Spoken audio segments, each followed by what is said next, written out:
Magre-ready na ulit tayo ng ating paninda. Yung ating frozen, ating ilalatag na. At dito sa tray, ating ikinamada. At yung ating krupik, paubos na, ating papalitan na. At pati Max Glow, kailangan refill na. At yung isang bag na krupik ay kinuha ko na.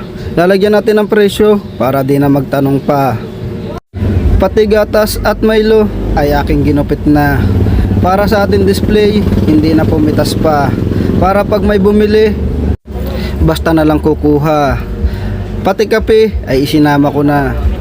Para di maubusan pa, pati trabaho mapapadali pa.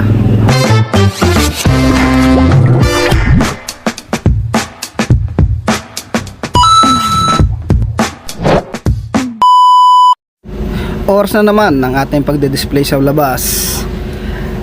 Hi! Hello mabuhay! For today's video mga bossing, duty na naman tayo. Kararating nga lang pala natin sa work at diretso na tayo agad dito sa tindahan para tayo ay makapag-ready na ng ating mga paninda, lalo na ang ating frozen na hinahanap ng ating mga suki katulad ng ating mga ina-ina. Pagkadating pa lang natin dito sa tindahan, wala nang patumpik-tumpik pa, tayo ay nag-open na para habulin ang oras ng bilihan, lalo na ang pagkain sa hapunan, minsan pa nga ay kasama ang almusal. Kaya pagkarating pa lang natin, wala na tayong sinayang na oras para yung ating frozen ay ating mailabas at ang ating mga suki ay hindi na makalampas.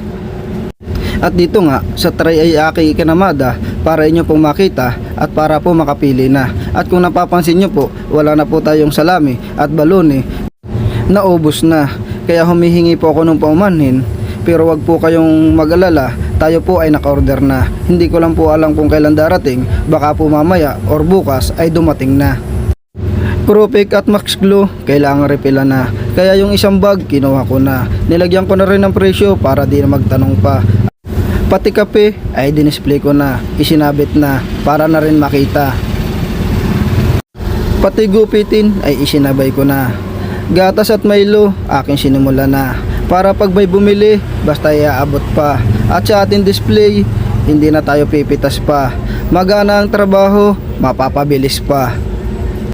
At habang wala pang customer, lahat ng display na kape ay ating pinalitan na. Mahirap na, baka ma-expired pa. Hindi po, joke lang. Madalas po natin palitan yan. Lalo na pag tayo naubusan, dyan agad po tayo kumukuha para yan babawasan. At pag po yan nabawasan, matik po nating tatanggalin yan dahil hindi na po magandang pagbasdan. At dapat sa tindahan ay laging magandang tingnan para yung ating customer madalas tayong puntahan.